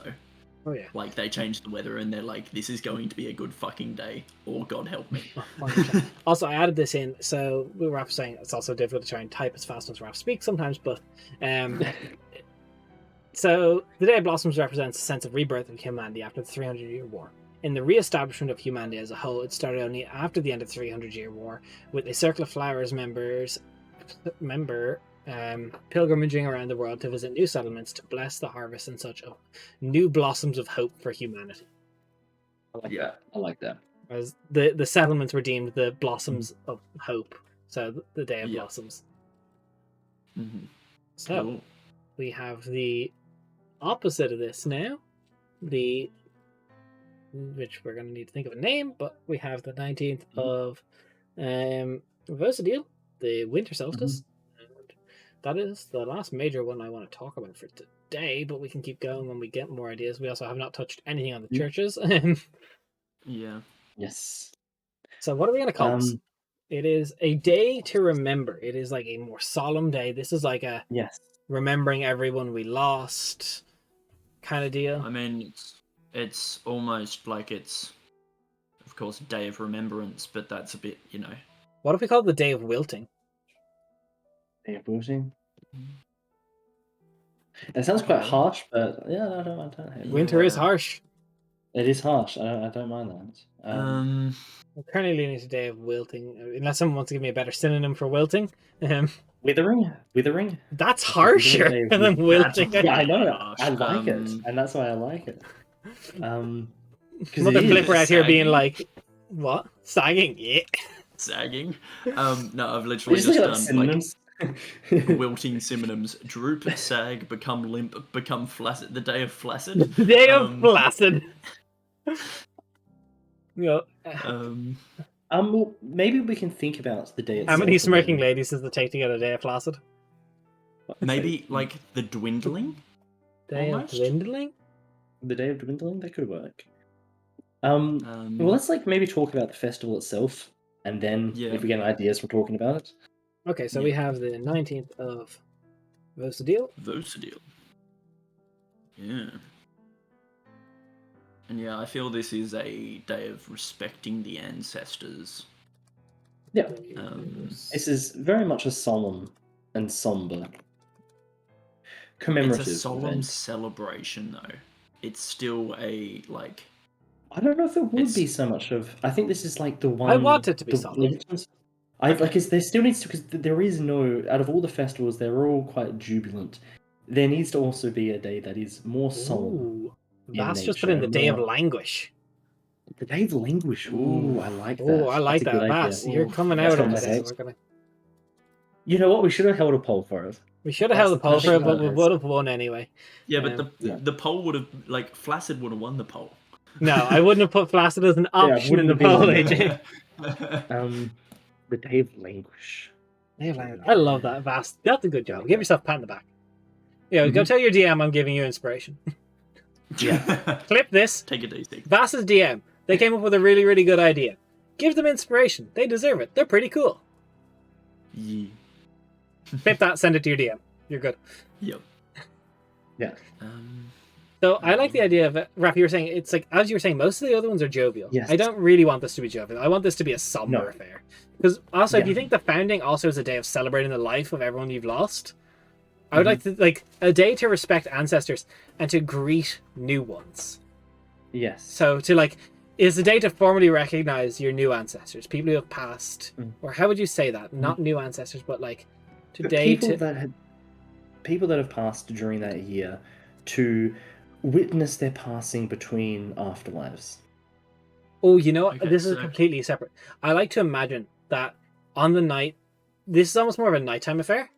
So I'm going to put it as a night, but I like to imagine that everyone between their familial home and the graveyard of new ancestors makes a line of flowers and walks with a lantern to and from to guide their ancestors to their home and to their grave. Yeah, I like that. I'm curious, actually, in terms of our world, there are flowers like chrysanthemums, which are associated with funerals and with the dead. Would there be like a different flower in Quenthos that would be associated with the dead? Because I could see that being very much a part of this. If there's like a certain flower associated with... Called like Zagolia's bloom or something like that. Yes, like Zagolia's bloom. Or maybe Zagolia's lantern could be called. Zagolia's lantern, yes. Like a particular type of flower. What if we had as like the lantern's light, which is like a little like teardrop orange flower? Teardrop.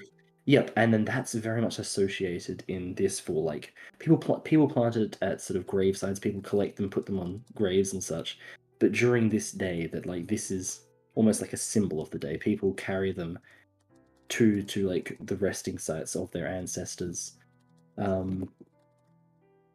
There's actually a flower that is called a Chinese lantern flower. And it literally looks like a little paper lantern. I will I can put links in chat, yeah? Yeah, you can. Yeah, absolutely, go for it. But yeah, I like that in terms of like a Zygolia's lantern or like something like along those I like lines. Lantern's Light because I don't want it to just be like Lantern's Light. Zygolia's Flower.tm. Get it at your local circles of Yes. flowers today. Yeah. But I like the idea of having like a flower that's unique. Yeah, to also I world like the of idea Dawn. that they're slightly bioluminescent, that they almost give Yes, off a small bit of yeah. light. Yeah. Yeah. You know what? That's it'd actually be kind of cool if Zygolia's symbol almost becomes one of these flowers as well. Yeah. Because I know that her symbol is a lantern on a wooded field, but the lantern could be like one of these flowers. I like that. So Something represented by similar to flowers called. Oop, sorry, AJ, you speak. I was going to say something similar to the link I posted in chat, but I was thinking more of a like traditional lantern shape in terms of like a more metal lantern shape Ooh, than the one Vass I is put in chat. also giving out another idea. Rather than lanterns, I call it a morning lantern.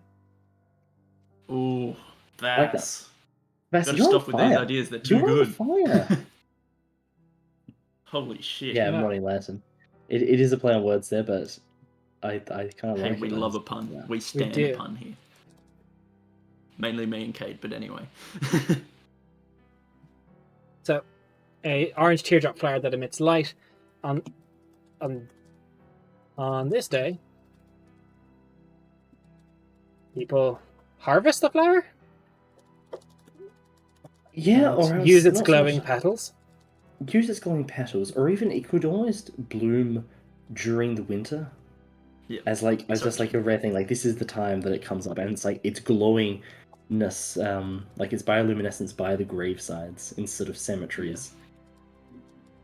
Maybe Sort like of it only pops up. blooms for the week around the solstice. Like it's one of those really rare flowers. Yep, it blooms during this period, like 2 weeks. Only emits either side light of the thing. during this period. Yes, only emits light Otherwise, it during just this looks period. like a normal flower. During the winter and I could solstice. see it, and I could see people almost like visiting the gravesides of their ancestors with these sort of glowing around them as they sort of partake in different rituals and stuff there, or celebrations, whatever they choose. So what I have so far is represented by flowers called morning lanterns, an orange teardrop flower that emits light. On this day, people harvest the flowers and use its glowing petals to light pathways between their homes and the graves of their family. These flowers naturally bloom in graveyards, but only emit light during the winter solstice. I just saw Jen's comment there. Just make it a key ingredient for one of Darius' potions. You know what's funny though? I would actually say it would be a key ingredient in potions of Revivify that are extremely rare and can only be harvested during this time of year. That's what I was thinking. I think in order to get one for a Revivify potion, make one that can work for a Revivify potion, it has to be harvested. It has to be harvested during the solstice. On this day. On this day. That would also make potions of Revivify thousands of gold. Which also makes sense because you don't want potions of Revivify fucking everywhere. Like they should be very rare. Perhaps it has to be harvested like during that day by a follower of Zygolia. Like traditionally blessed. Also, Vasa, it's kind of like welcoming the new morning light, saying goodbye to and remembering the dark, and welcoming people. Oh, I'm literally just going to copy paste that in here because Vasa, you're coming out with the bangers. Yeah, I feel like this solstice is the not the antithesis, but basically the universal funeral to the universal birthday of the blossoms, sort of thing. Like it is, you know, just what I said, the universal funeral. Yeah, it is, and it's also about. But on an individual level, if people have had family members or close people that have passed in the past year, it's a time for to, respect Zygolia leading them to whatever afterlife that they're going to. Given that Zygolia's job is to carry the dead into the afterlife.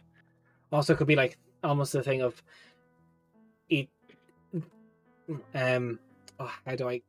how do you get thought from brain to I don't know. I almost failed my English exam.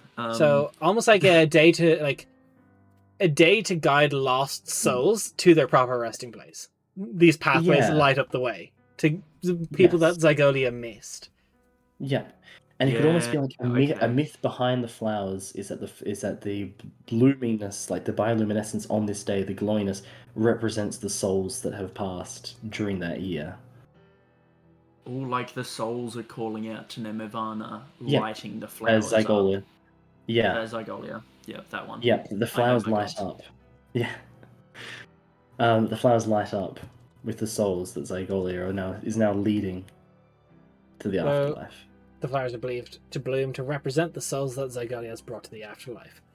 And new blooms to represent lost souls that are being found. Yeah. Shit, I thought that the Festival of Flashes was my favourite, but this is honestly my favourite now. Yeah. I think Merc's favourite. I would also say commonly, members... commonly people who have lost family members but have never claimed a body lay out plant a bunch of these flowers in hopes that they bloom the next year to know that their family has passed safely. I like that. Oh yeah. And it's almost like the planting of these is done in hope of their family members being able to safely. Maybe these flowers take a year to grow as well. Yeah, for sure.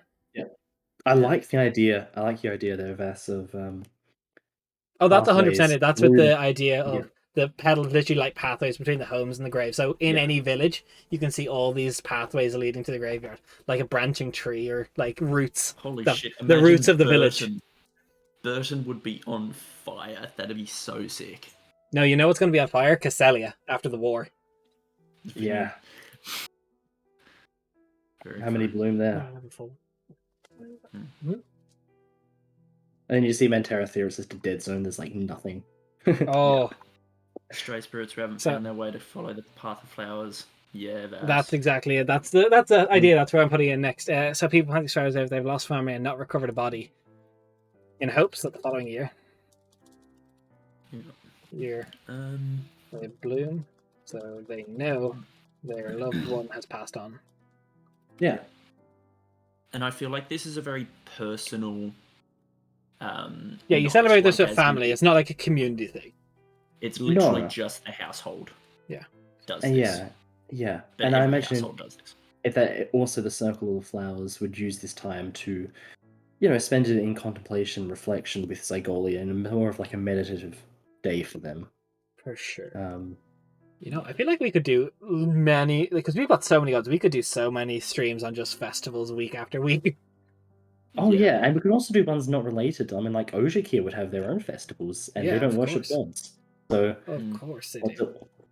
So that'd be really interesting. We could do so many cool things with this. Yeah. So now I think we have enough little text here for now. Although I do want to add in that because this has to just be. I want to add this somewhere else in a fauna section, but I'll put it in here for now. Is believed to be harvested on the solstice.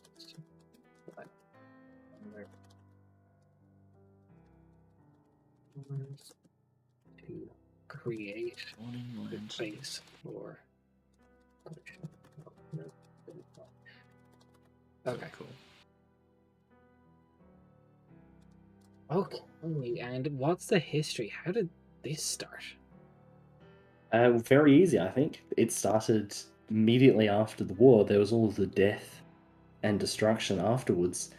That the Circle of Flowers someone stumbled across a gravesite that had one of these blooming by it as a member of the Circle of Flowers, and almost like received this image of this is sort of representative of Zygolia leading the dead bodies. Actually, you know what?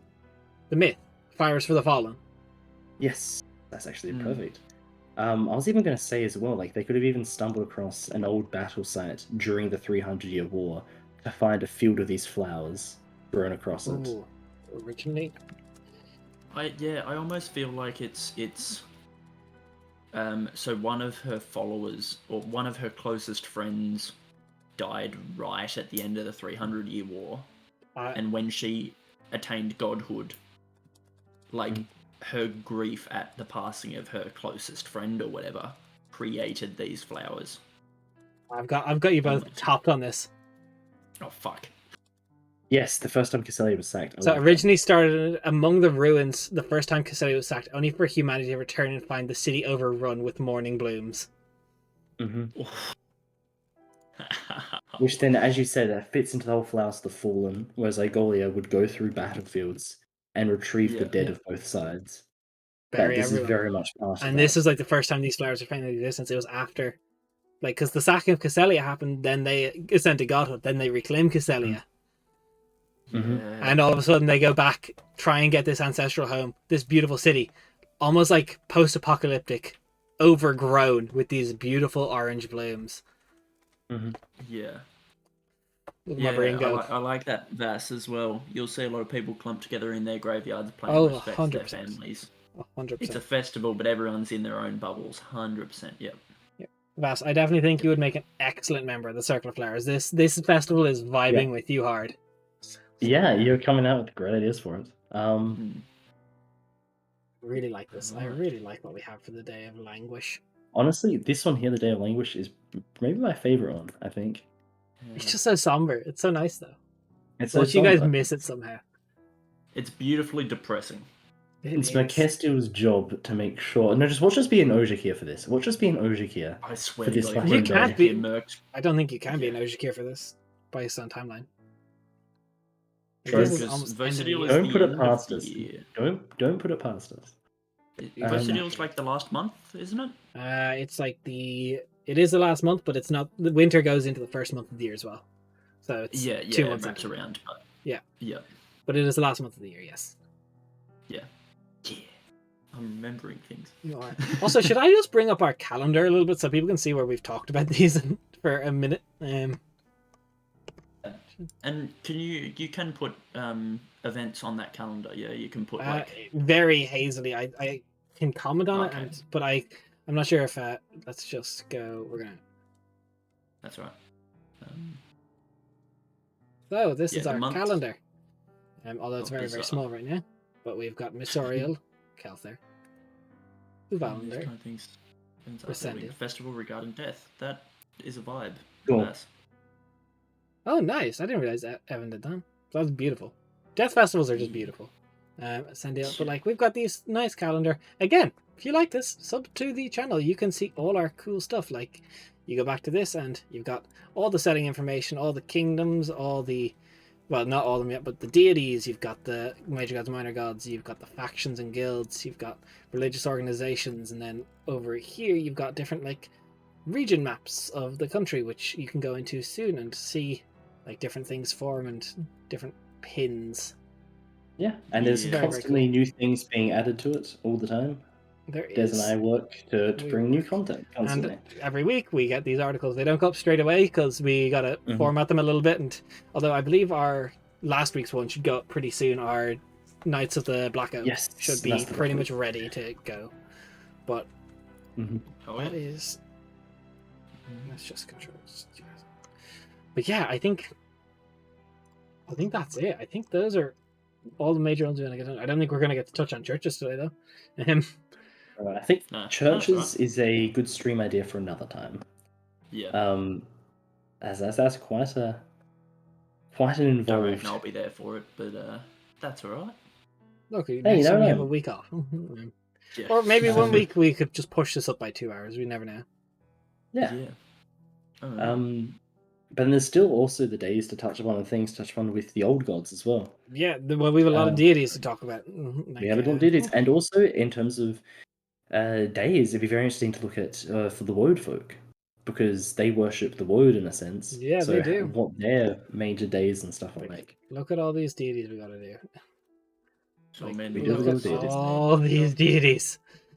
Right, stop it! You're spiraling. Don't panic. Okay, for now we just do the major ones. We only have 3 more to go. Yeah. Then, as Ralph said, we've got so much to do. It was a festival within a community of druids where crime was actually incredibly rare, when extreme crimes like murder and a lot would occur. However, the community would keep these people isolated from the community but treated well. On the night of the festival, these people were cleansed of their life struggles and evils by being burned in a huge blue fire.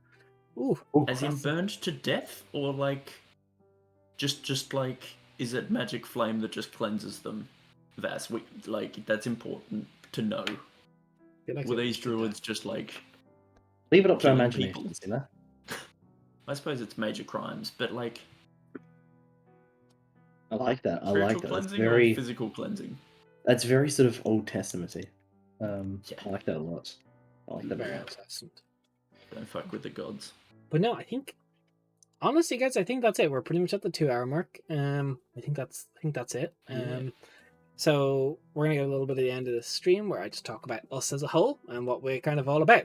So we are the Elder Scribe, many components of it. Half of it right now, actually. There's three more of us. We play D&D every Monday at 12 p.m. GMT. We world build every Wednesday, and currently we're going through a mini-series of a Sunday called Into a Series. It is about a group of researchers that are trying to unlock 10th magic and accidentally F up and make a gate to hell that can't be closed from their side. Have to go in and close it. Raph is actually playing that. Then on Monday we have our flagship game, our Kingslayers game, a group of unlucky adventurers who lost 4 years of their memory to the Saint of Undeath.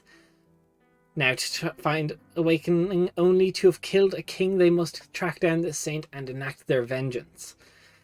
It's a lot of fun. If you like what you saw, we'd really appreciate if you follow us. We're working towards it, and it's really, really good to do this. We have a lot of fun with it, so if you liked what you saw, drop a follow. If you can support us in any way like that, we do have donations enabled, or subbing to our Twitch or Patreon is the best way. If you sub to the Twitch or Patreon, you do get access to our World Anvil, which, as you saw here today, we're putting a lot into. If you like getting more stuff on our Patreon, at the $10 buck, from $5 a month, you will get access to all the homebrew content we release, which will be pretty cool. We've already got a class up there, which is currently free. If someone could get that link from earlier, that would be really cool. If not, I can try and find it. I will go back and you got it too fast. Cool. I was busy chatting. But yeah, if you could check out that, we put a lot of work into it. It's College of Brass Lungs. It's a college of bards dedicated to town crying and yelling at your friends with a large spectral bell that can bonk people. It's really, really cool. Other than that, if you like battle maps, I do a lot of battle maps for our regular game and our Sunday game. They go up on the Patreon for $10 a month. You get access to all the battle maps and the backlog, which is being updated almost weekly as I get more and more ready for like high-res versions. They're like 8K versions or 4K versions of maps, some with variants, some without. And if you really like what you see there and you really like my content of what I designed as a dungeon master, you can pay $15 a month to get access to my DM notes of session reports of how I feel every session went, what they did and what they didn't do, what they could have done different, and what those other different things could have led to down the line.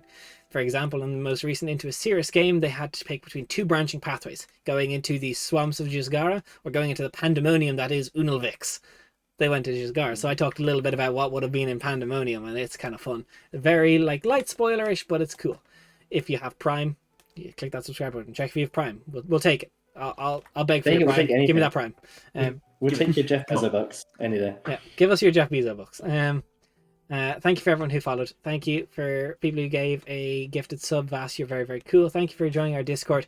We're going to raid out. This has been a pleasure. We'll be back on Sunday, and we'll be back next Monday, Wednesday, Sunday as well. Until then, we'll be able to subscribe. We're going to raid out. I don't know who we're going to raid right now. Is anyone... Sensei Suplex.